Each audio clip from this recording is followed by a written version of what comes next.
Eu queria que abrisse a Bíblia no livro de Provérbios, no capítulo 6 e versículo 5.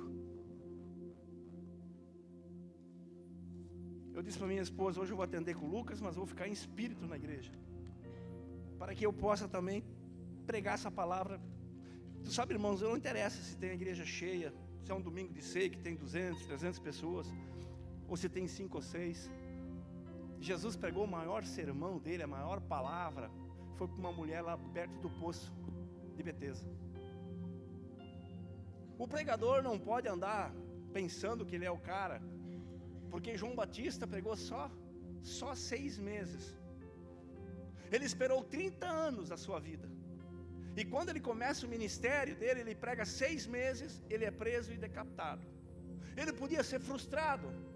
Ele podia dizer, bom, Deus me chamou agora, tanto que quase ele se frustra. Ele é preso e Herodes diz para ele que ele vai ser morto, se ele não parar de acusar ele do pecado dele.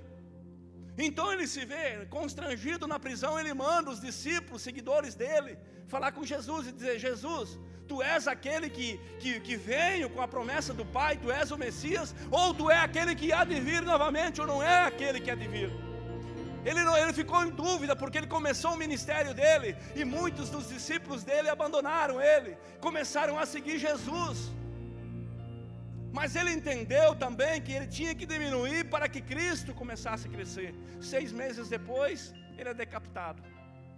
Um dos pregadores que Jesus, quando encontrou os discípulos, e eles perguntaram a respeito de profetas ou de João Batista, ele disse, nenhum maior que ele há nascido de mulher. O homem que pregou 6 meses, e ganhou bastante pessoas, as multidões iam para o deserto, e se convertia, se arrependia. Agora você vê uma convergência muito grande na palavra de Deus. Se você voltar atrás e ver um pouquinho antes, ou bem antes, quando Noé prega 110 anos, e ele prega para uma região muito próspera de riqueza, e para milhares e milhares de pessoas durante 110 anos, e ele só ganha 8 pessoas. Um prega 6 meses e leva um monte, leva todos a Cristo. O outro prega 110 anos e só consegue salvar 8. Essa é a palavra de Deus, não tem uma lógica, só se você ler pelo Espírito. Amém? Então abre lá em Provérbios capítulo 6, versículo 5. Vamos ler junto? O que está escrito aqui? Depois você pode ler todo ele em casa. Esse provérbio aqui, ele tem um significado.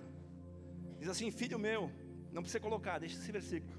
Não fica fiador por ninguém ou por teu companheiro. Olha a alertação, ó, cuidado quando você vai ser fiador. Quando você vai defender uma causa sem saber. Quando você vai dar o teu nome na reta sem alguém, ou sem conhecer a pessoa. Então esse provérbio aqui, ele vem nos, né? Ele diz, não dá olhos aos teus sonos quando você tem uma confusão fora, né? E fala muito mais coisas, mas aqui no final, ele dá um recado que Deus pode fazer com nós, quando nós obedecermos a palavra. Diz assim, livra-te como a gazela da mão do, e como a ave da mão do. E eu disse, meu Deus, o que eu vou pregar? E o Espírito Santo, eu abri esse versículo, eu pensei, cara, eu vou pregar sobre a gazela. Eu já preguei sobre a formiga, eu já sobre o gafanhoto, eu já preguei sobre formiga, o gafanhoto, a aranha e a lebra. Os 4 animais que está em Provérbios, que Deus falou para nós observar ele.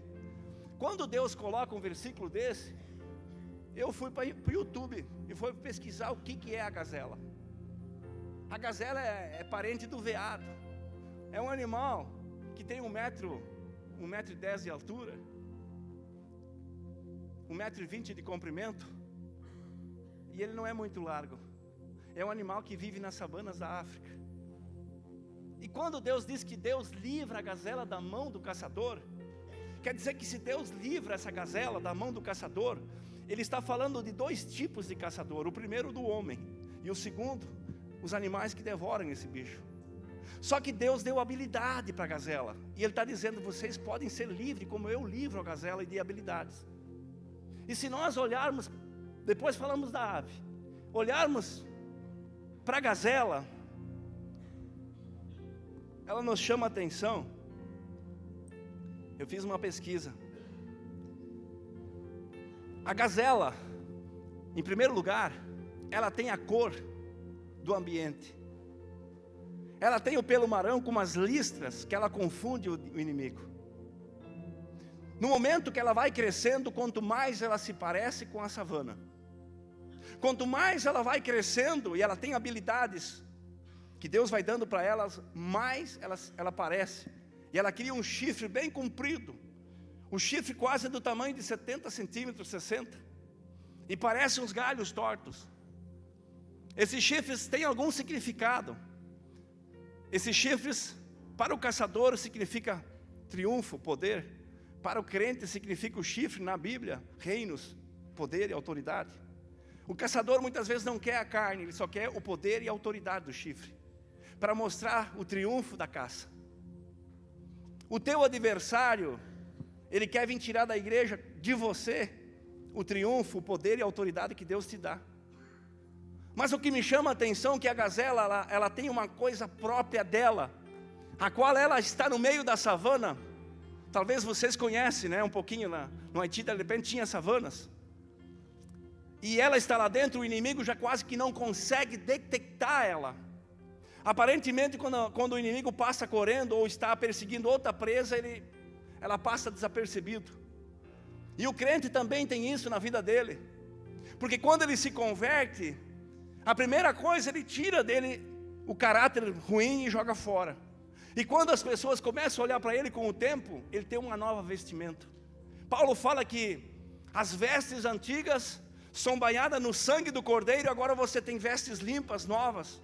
Então a primeira semelhança entre a gazela e o crente é que Deus tira tudo que é velho em você, e você começa a se aparentar com o ambiente do céu, a qual você começa agora a estar de branco, você começa a estar purificado. É a primeira simbologia da gazela com o crente, né? E vamos à frente, a segunda simbologia da gazela, que a gazela tem uma audição tremenda. Quando ela começa a ver de longe que o leão, o animal feroz se aproxima, ela escuta a mais de 5 quilômetros que vem um bando de inimigo perto dela, e ela já se prepara. Então ela tem uma audição tremenda, ela sabe para onde ela tem que ir, o lugar que ela tem que ir, aonde ela tem que se esconder, para o lugar que ela tem que ir. E eu digo nessa noite, Deus diz que livra a gazela e livra o crente. Sabe por quê? Porque você tem que ter audição do céu, perceber quando o inimigo de longe começa a confrontar a tua vida, para o lugar que você tem que ir, que é a igreja, que é o pastor, que é o teu líder, para te defender do teu adversário. Então nessa noite prepara o teu coração, seja como a gazela, livre da mão do inimigo, e começa a detectar a voz de Deus nesse ambiente. Abra a tua audição, diz: Senhor, eu quero ouvir a tua voz. Eu sinto a presença de Deus. Você é uma gazela e Deus vai te livrar nessa noite. Não é por nada que Deus coloca isso. Você tem que começar a reconhecer dentro da Escritura aquilo que tem um significado maior. Aleluia. Dá uma glória a Deus aí. Terceira coisa, a gazela tem pernas longas. Ela diferencia de qualquer animal. O leão pode correr até 60 km por hora. O leopardo até 80. Na arrancada até 100 metros ele pode quase comparar com a gazela. Mas depois de 100 metros ela atinge quase 100 km por hora. É algo que Deus deu para a gazela para livrar. Ele está dizendo para ti, filhinho, eu te dei pernas longas hoje, sabe por quê? Quando você detecta o inimigo, quando você detecta o pecado, quando alguém vem ao redor e vê que você está vulnerável, não tenta enfrentar aquilo que você não pode, bota as tuas pernas compridas e corre do adversário. Essas experiências Deus já me deu. Tem coisas que não é para enfrentar, tem coisas que tem que correr mesmo. Mas pastor, eu vou correr de quê? Eu vou correr do pecado, das baladas, do mundo, da prostituição, daquilo que pode me prender. Ah, pastor, não é a minha luta contra o mal. Sim, o teu mal às vezes não é visível, mas ele quer te levar a lugares de morte. E aí você procura ou fica nos lugares de morte e não corre. Vai ser presa fácil. Vai ser presa fácil. Então a habilidade da gazela, quando vê o perigo, ela foge. Ela tem a capacidade de se distanciar daquilo que pode matar ela. Deus deixou você nessa noite com reflexão para dizer: eu vou me afastar, eu vou fugir, eu vou correr daquilo que pode me matar. Dá uma glória a Deus aí. A quarta coisa, a gazela tem um instinto tremendo. Ela não pensa, mas tem um instinto. Deus deu para ela e diz: eu vou livrar ela. Quando a gazela gera, ela não pode correr, porque ela sofreu na hora da luz. É uma hora em que o inimigo se aproveita da circunstância. E o filhotinho, depois de pouco tempo, ele consegue alcançar a mãe com uma velocidade tremenda. Quando ele começa a comer capim e coisa, ele começa a ter essa velocidade em pouco tempo. Mas há um período de 3 ou 4 meses em que o filhote não consegue correr com a mãe. Essa habilidade Deus deu, logo ele vai correr. Mas quando ele nasce, para um momento de 2, 3 meses, ele não corre. Então a gazela, Deus deu um instinto muito bom. Eu olhei hoje, é bom às vezes procurar, que a gazela tem a boca dela muito forte. Então ela pega o filhote, quando ela ouve o inimigo se aproximar, e ela pega pelas costas e morde o filhotinho recém-nascido. E ela caminha a um lugar muito distante na savana. E ela prepara, depois esconde o filhote, camufla o filhote dentro da savana. E bota o filhote todo inteiradinho com folha. E ela pega e se afasta e vai na direção em que o inimigo pode pegar ela. Mas ela não fica em qualquer lugar. Ela vai para uma direção onde tem águas. Quando ela camuflou o filhote, e isso é para você, ô crente. Se você quer ser crente, quer ser semelhante à gazela, em primeiro lugar você tem que cuidar da tua esposa, cuidar dos teus filhos, cuidar da tua família, porque a gazela não abandona a família de qualquer jeito, não. Deus deu um instinto para ela, e ela sabe que ela pode morrer, mas ela defende o seu filho, ela defende a circunstância da família, ela esconde as pessoas que ela ama, e ela vai para a atração do inimigo. Ela começa a fazer barulho, bater os cascos para atingir o ouvido do inimigo que anda de redor. Mas ela procura um refúgio, um lugar de águas. Mas ela sabe que ela não pode correr porque o inimigo é mais forte. Ela está vulnerável por causa do parto. E tu sabe por que o leão não come o filhote? Ele pode ficar escondido? Porque enquanto ele não come capim, ele cheira leite. É por isso que Paulo fala lá em Coríntios, ele diz: vocês estão tomando leitinho. Por enquanto o leão ainda não pega vocês. Por enquanto eu, como Paulo, estou protegendo. Mas vai ser o dia em que vocês vão comer carne sólida e vão estar cheirando a carne. Então o adversário vai vir com fúria. Se prepara, usa as armaduras de Deus, o capacete da fé. Enquanto você está aqui, está protegido debaixo do manto do pastor, você é um filhote escondido na savana. O inimigo passa por cima e não cheira o cheiro do pecado da carne, porque você é recém-convertido. Ele passa por cima e não percebe que ali está uma presa, porque ela não cheira carne, ela cheira leite. Aproveita enquanto você é pequeno, que o teu pastor, o teu líder pega aquela boca e diz assim: demônio, você não vai, ele tem boca forte, sai aqui Satanás. Algo do Espírito está acontecendo, eu não tramei isso aqui tudo. Aí ela vai lá e começa a bater os casquinhos. E o leão empina as orelhinhas e diz: eu não preciso mais cheirar, eu já sei onde é que está a minha presa. E aí o inimigo vai. E quando o inimigo está próximo, ela pula para as águas, a qual ela procurou. E ela se inteira tudo e deixa só o focinho de fora. E o leão vai lá e começa: eu cheirei, eu vi que tinha uma presa, eu vi que tinha algo para mim comer, mas desapareceu e subiu o cheiro. Onde é que está minha presa? E o leão começa a dar volta, olha para as águas e não enxerga nada. Ele fica olhando para as savanas, ele fica batendo e fica horas e não enxerga nada. E a gazela está lá embaixo das águas, só com o nariz de fora respirando.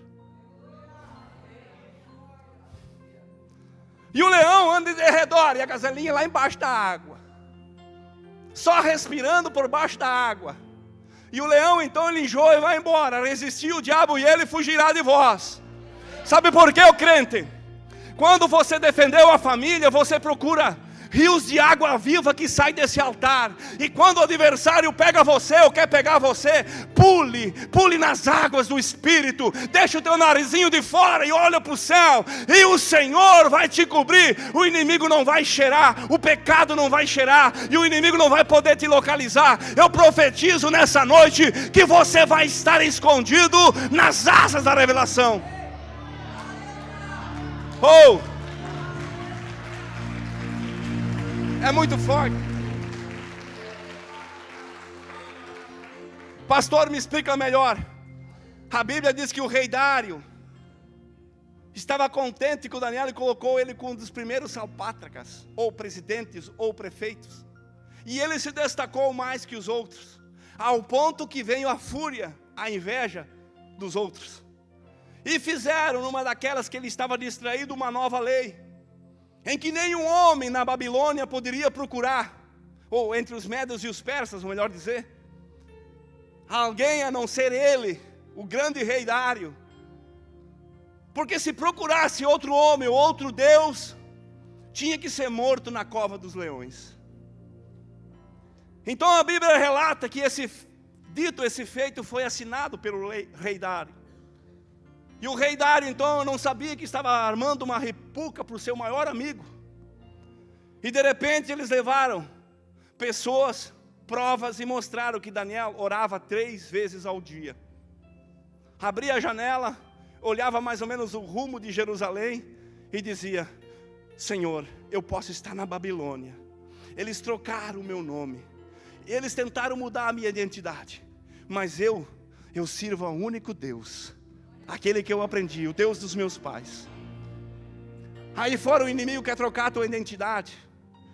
Ele quer dizer para você que você não pode. Ele quer dizer para você tantas coisas que a mídia faz você ficar de manhã até de noite no Facebook, num celular. Você já não tem mais família. O diabo está jogando brincadeira, ele não precisa mais fazer nada. As pessoas ficam horas lá e acham e não oram mais, não buscam mais a Deus, não tiram um tempo no quarto. O inimigo está lá dando risada de você. Esse é o mundo espiritual que o diabo criou. Então você tem que chegar em casa, orar, buscar a palavra do Senhor, se precaver contra as ciladas do diabo, orar e buscar fonte, a palavra de Deus. Isso Daniel fazia porque ele sabia: eu posso estar no mundo, mas o mundo não está em mim. E ele orava, e levaram para ele e condenaram ele. E a condenação era a cova dos leões. Mas um dia, quando Daniel foi para a Babilônia, ele era para comer os manjares do rei. E tudo que o rei comia lá, eram animais que o judeu não poderia comer. Porco, animais com o pé rachado como outros animais, a hiena, aves que para eles eram animais que não poderiam ser comidos, eram animais de abominação. E o rei disse: o banquete está posto, tudo o que eu comer sirva a Daniel, Sadraque, Mesaque e Abednego. E a Bíblia diz que Daniel decidiu não se contaminar e não comer os manjares do rei. Antes ele preferiu comer pão, comer salada, comer as coisas que não eram da carne. Isso tem uma pré-figura para crente que gosta de coisa de carne. Vive na igreja, mas está na carne. Aí quando Daniel foi jogado na cova do leão, né? É para homens e mulheres aí, ó, que às vezes acha que é tudo fácil. Cuida que o leão te devora. Amanhã você está no trânsito, vem uma pessoa lá, pá, o crente morreu porque não está na palavra. Ou você acha que o diabo não anda de redor? Paulo fala: tragando a quem possa tragar. Seja crente de verdade, meu filho. E quando o leão passou perto, vem aqui, Alessandro. Você hoje hoje você vai fazer um papel bom. Você é Daniel. Daniel sentou, senta aqui, ó. Maurício, vem aqui você. Nós somos os leões. E aí nós queríamos devorar. Caiu na caverna, lá na cova. Cheira aí, ó. Daniel não cheirava a carne. Cheira ele. Dá uma cheiradinha no crente aí, não vale. O sovaco pode ter, mas não pode cheirar a carne. Aí o leão passava em cima assim, ó. Porque todo animal carnívoro, antes de comer, ele cheira o seu alimento. Animal carnívoro não vai comer pasto. Animal carnívoro não vai tomar leite. Animal carnívoro não vai comer fruta. Quando cheiraram a Daniel, mas esse cara não cheira carne. Daniel estava cheio do Espírito, ele cheirava óleo. Tem crente cheirando a óleo aí.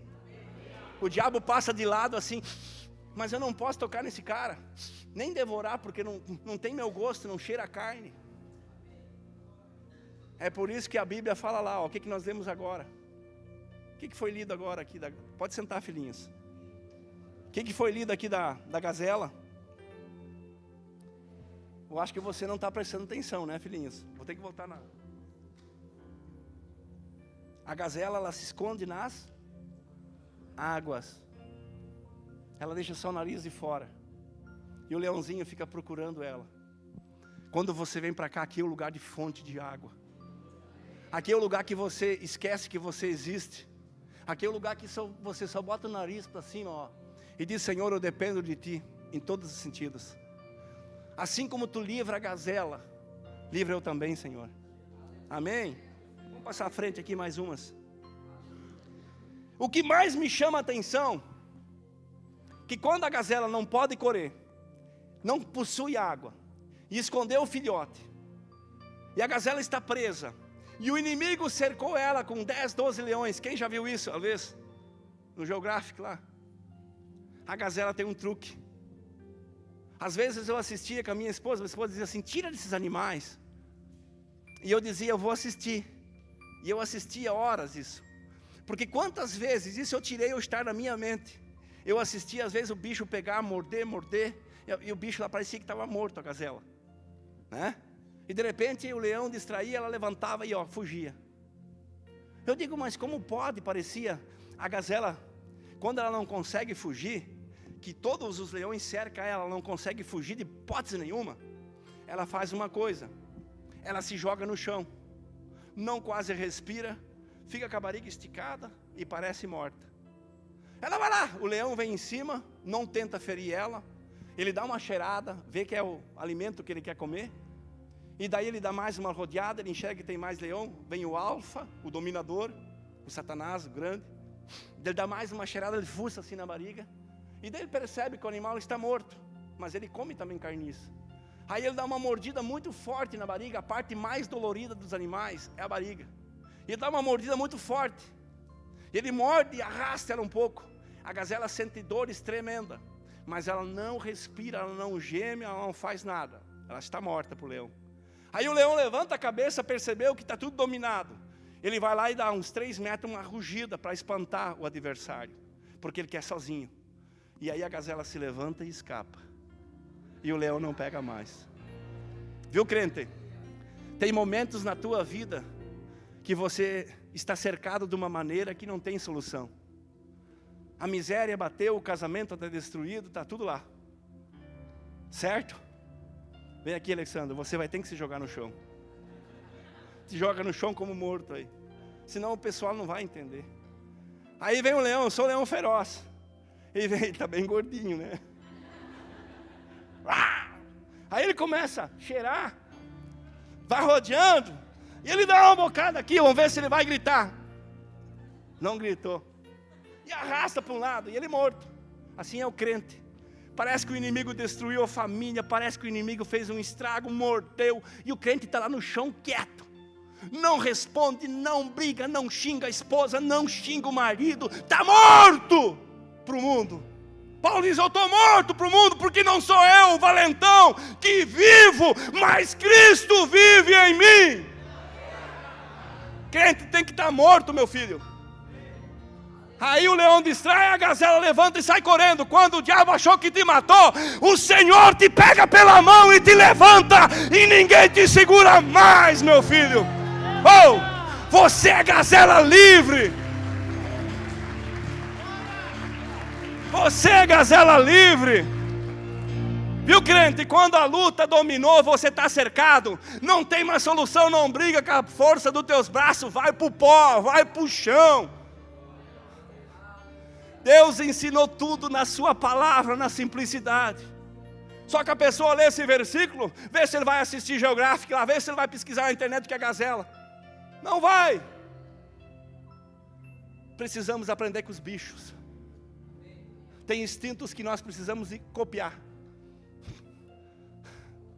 A gazela faz isso.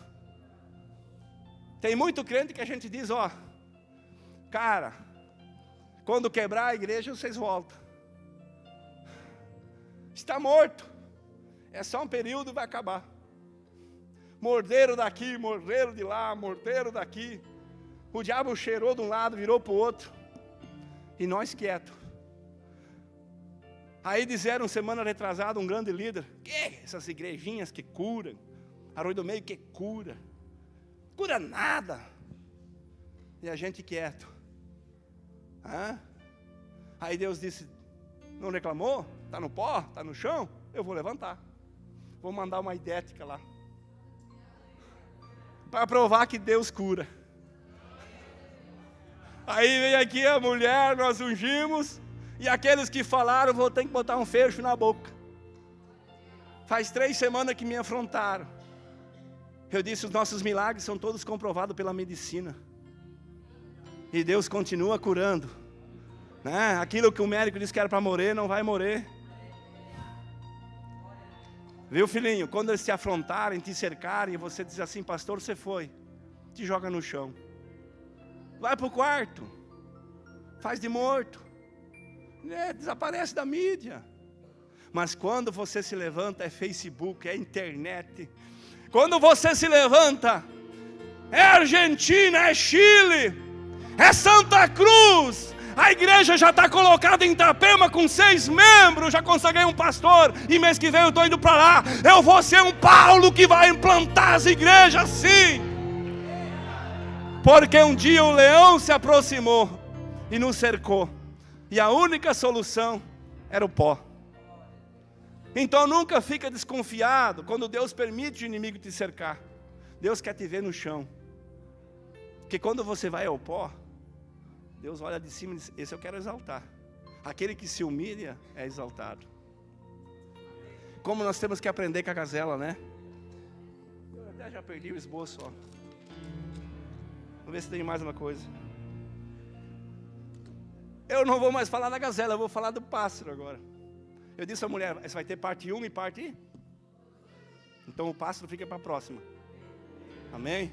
Mas eu vou pregar um pouquinho só do pássaro. Você não dá um amém, não vou pregar. O pássaro tem 3 vezes mais que a gazela. Porque a gazela só anda na terra. E o caçador anda na terra. E o laço do passarinheiro está na terra, mas o pássaro tem asa. Então nós vamos falar muito tempo sobre as asas. Em primeiro lugar, eu só vou dar uma pincelada. Onde é que o caçador arma o laço? Passarinho não foi feito para andar na terra, meu filho. Crente não foi para resolver problema na terra. Crente não foi para brigar com Satanás, que é a cobra na terra. Sabe quando a águia vai brigar com a cobra? Ela briga na terra, a cobra tem defesas e morde a águia, ela morre. A águia vem com uma velocidade de 300 km, agarra a sua presa e leva para o céu. Quando ela subiu 20 metros, ela larga a cobra não tem estabilidade, não sabe voar. E ela vem de novo num rasante, dá mais uma unhada, até que a cobra cai no chão. Ela despenca e está morta, ela vai lá e devora a cobra. Sabe o que Deus está falando para você, meu filho? A tua briga com o teu inimigo, com Satanás ou com o teu vizinho, não é aqui na terra discutindo, brigando. Leva tudo ao reino dos céus, clama ao Senhor, discute no reino das alturas, porque lá em cima o adversário não tem força, ele não vai morder você. Tem coisas que nós queremos brigar na terra, mas não oramos, não levamos a Deus. Viu, filha? Os problemas não são da terra, é o reino. O diabo, ele tem um reino. Então as pessoas, o diabo está ilegal na terra. Deus não está ilegal, porque Cristo se formou homem. Mas Deus, quando Cristo subiu, ele capacitou o homem com o Espírito Santo. E Deus mora dentro de? Então onde é que eu ando? A presença de Deus anda. Mas o inimigo, quando ele sabe que alguém não lê a palavra, está desprovido da sabedoria de Deus, então ele está vulnerável, ele não tem um espírito. O inimigo é sábio. Então a pessoa vai na bruxaria, na cartomante, na benzedeira, que não sabe nada. E aí lá a benzedeira faz aquele negócio. E aí surge a idolatria, adora mais o ídolo que não caminha. O nosso Deus ressuscitou, caminhou, subiu ao céu, sentou à direita, mandou o Espírito Santo, a terceira pessoa habita dentro de nós. Nós não precisamos adorar outro Deus, a não ser o Deus invisível, a qual Hebreus fala que Abraão já adorava, só ouvia a voz. E a Bíblia diz que ficaram de fora os idólatras, ficarão de fora os cães, os feiticeiros, os homicidas. Quer dizer que a idolatria é tão pecado contra qualquer coisa. Então a pessoa abre um espaço da legalidade para o diabo entrar. Pastor, me explica melhor. Lá no Gênesis 1, a Bíblia diz que Deus criou os céus, o universo, plenitude, anjos. Depois Deus criou o homem. Quando Ele criou o homem, Ele criou perfeito, tinha comunhão, comia da árvore da vida, era eterno. Quando Adão peca, que a cobra lá dá espaço, que era o animal mais sábio, mais ligeiro, e o diabo faz uma primeira encarnação, e aí ela fala através da cobra para Eva, e engana Eva. Automaticamente o diabo não podia entrar no Éden. Ele entrou incorporado. Se a Eva fosse, sai daí, Satanás, eu não quero papo contigo, eu tenho papo com ele. O diabo tinha que pegar a mochila e ir embora. Mas ele abriu uma porta, Adão, e deu legalidade. Então houve um erro, uma consequência. O homem foi expulso do Éden.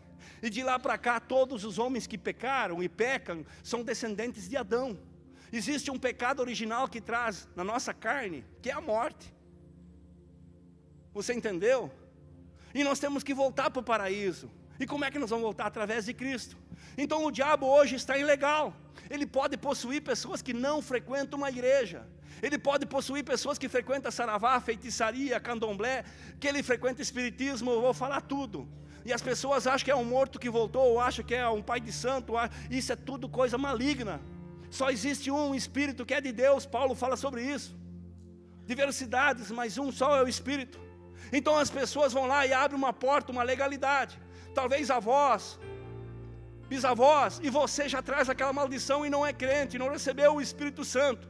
Então você deu uma porta de ilegalidade, o diabo começa a entrar, e ele traz doenças, além de umas doenças físicas, maldições hereditárias. Aí a pessoa sofre do coração, a pessoa tem dores na coluna, a pessoa às vezes carrega uma maldição de diabetes, e tantas doenças que vêm de maldições, porque aquela porta foi aberta.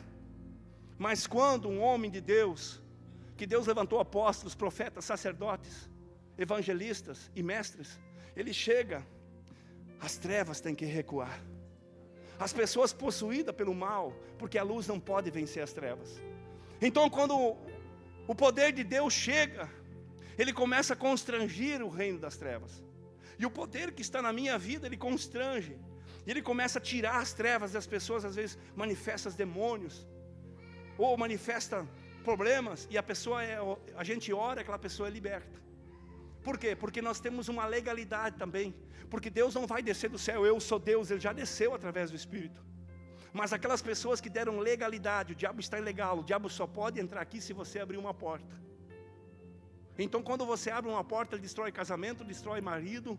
Às vezes umas coisas que o marido ou a mulher incomoda muito tempo atrás, aí há uma traição. A mulher se enjoa da cara daquele cara. Ou o homem se enjoa da mulher de tanto se incomodar, não vigiou. E aquela traição abriu uma porta no mundo espiritual. E hoje o casamento, a família não prospera, porque essa porta tem que ser fechada. Mas como é que se fecha? Um homem de Deus, ele vai orar. Um pecado confessado é um pecado perdoado. E a maldição agora é quebrada. Porque você não dá mais legalidade ao reino das trevas. As pessoas às vezes dizem assim, pastor, mas eu fiz isso porque eu queria. Eu fumei porque eu queria.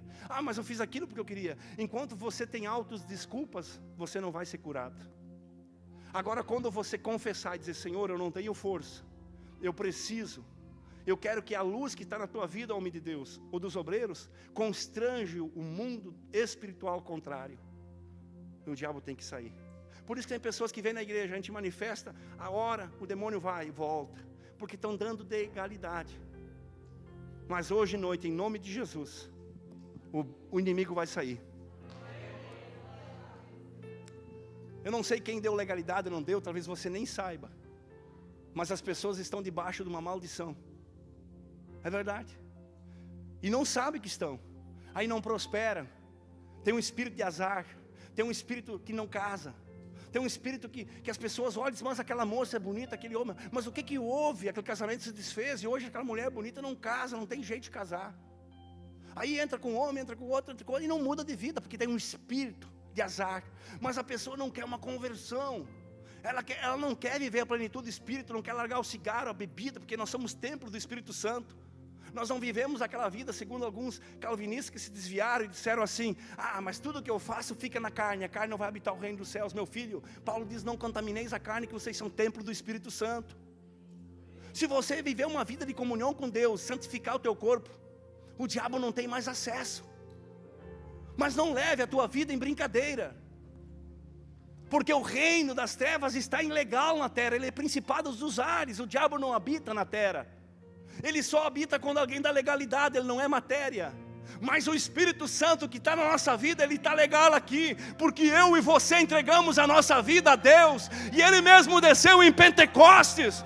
E é por isso que Pedro expulsava demônio, curava enfermo. E eu profetizo que o Deus que está na minha vida nessa noite vai repreender o mundo espiritual contrário. Você vai sair daqui diferente.